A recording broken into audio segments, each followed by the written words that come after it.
Hi, my name is Christina and I am your librarian here at Christina's Bookshelf. And today I am bringing you The Ghost in the Water. It's an paranormal romance by Faith Gibson. And the paranormal comes because our main character can talk to and see ghosts. Let me give you a recap. This is book number 2 in the Samuel Dexter series. I have a review, it's very old, from my old backdrop, old house, old everything, of Ghost in the Mirror by Faith Gibson. This is book number 1 in the Samuel Dexter series. So let me give you a little backstory real quick. He was a sergeant in the United States Marine Corps. He woke up in a hospital in Germany, and the only thing he remembered was about the last 30 seconds of a blast that put him in the hospital. Nothing else. This crazy lady sitting over here in this chair calls herself Graham. Okay. Shouldn't he have parents here? Where are his parents? Where's the rest of his squad? What's happening? And then she takes him home. Why does he live with his grandmother? Why hasn't he seen his parents? And then he meets Cindy, precious little angel, but she's dead. And in Ghost in the Mirror, which the title is absolutely brilliant and takes on so many meanings, Dexter has to face so many ghosts. Cindy, one of them. He has to figure out how she died, help her kind of cross over if she wants, and then figure out the love of his life. Who is this Orlando fellow, and what does he want to do when he gets older? So we have book 2, The Ghost in the Water. Well, Sam has decided that since he's retired from the Marine Corps that he is going to be a private investigator, and he's working on getting his license. Sam and Orlando are trying to make it work, but they're on some bumpy water. Sam really wants to get his memory back, who he really is. But what if that never happens? What if he never fully remembers the past? And he's always in this if stage. If I get my memories back, we can do this. What if I get my memories back and I was like this horrible person, or I made these horrible decisions? What if? And Orlando's over here like, so what? And they're trying to see eye to eye, and they really want to be together, and they're so sexy together, and you can feel the love, and it's just not working. And then all of a sudden, a body shows up and Orlando has to go to work. And another body shows up. And there's something particular about these bodies. And then Sam picks up a missing persons case. And now Cindy's kind of getting involved. Spoiler alert, Cindy stuck around. And she wants to help Sam. She knows something. Well, while Sam's undercover for the most ridiculous assignment ever, and I might have laughed hysterically with this, he has an encounter with one of the women that died. And we quickly learn that this new serial killer in town, the case that Orlando has, is somewhat tied to the missing persons case that Sam has picked up. Now we kind of have to tread lightly. Do they share information? Do they not share information? This whole story is just fascinating on an intellectual level of keeping all the details straight between Sam's case and Orlando's case. Who's who? Who's doing what? When? Where? You have 2 cities involved with Orlando's case. So you have multiple detectives working things. And you have a family member in a different city that's constantly butting his nose in and wants to know what's going on. And he's related to the missing person over here in Sam's case.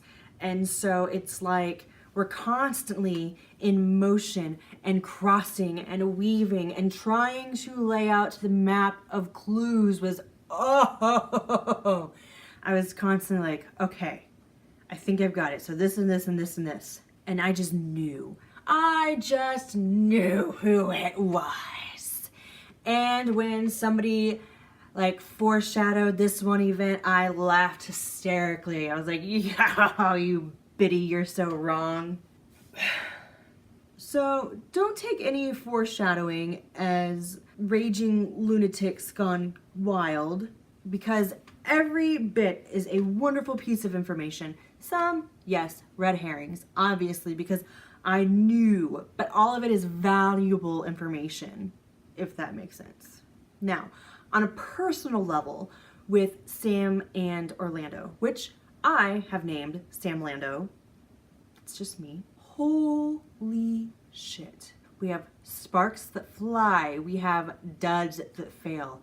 There's a moment when Orlando just loses his fucking cool. I mean, loses it. If you've read the first book, it comes as the biggest shock of our lives because Orlando has been nothing but dedicated to Sam, even when he didn't have him. And when he flat out just, I can't even, like, there's no words for how shocked I was for this moment. And to watch them come out of this and how they grow and how they move forward and communicate, I think was the biggest thing as they started openly communicating. This might hurt your feelings, but I have to say this. This is probably going against what you're thinking, but I have to say this.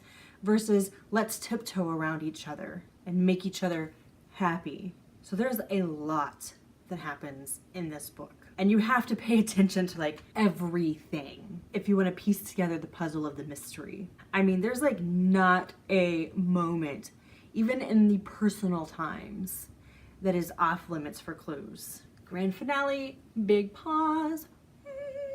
I give The Ghost in the Water by Faith Gibson 5 stars. To keep all that crap in order. All the people, all the facts, clues, evidence, proof, people. I know I've listed it, but seriously, oh my God. The ghosts. There's so many of them in this book. And the names. I just... Honestly, if you love paranormal, romance, you have to read these books. You have to. I can't say it enough. They're so good. So what I'm going to do for you is I'm going to leave the Amazon link down below so you can click it and be on your way to greatness. If you've enjoyed this review, I'm going to ask that you help me with that YouTube algorithm and give me a like. Leave me a comment. I love to interact with all of you guys, and go ahead and hit that subscribe button. I try to get new content out every Monday through Thursday, but I honestly never know what time, and that is the magic of the subscribe button, is that you will get a notification when I have something new for you. If you're like me and think this chick's pretty awesome, down below I'm going to leave Stalker Links aplenty. Go, click, investigate, enjoy. If you have a book or an arc you'd like me to read, or some light editing proofreading you would like done, you can request via website. The Ghost in the Water, Samuel Dexter, book number 2, by Faith Gibson, 5 stars. Bye. Hi, my name is Christina and I'm your librarian here at Christina's Bookshelf, and today I am bringing you The Ghost in the Mirror, Samuel Dexter, book number 1 by Faith Gibson. When she started talking about the premise of this book and that she had this idea for the book, all I could think of was get off Facebook and get to typing and get it out, because we all know how well I am at patiently waiting for things that I'm looking forward to. I was very much looking forward to The Ghost in the Mirror. The basis of this story is that we have Sergeant Samuel Dexter, who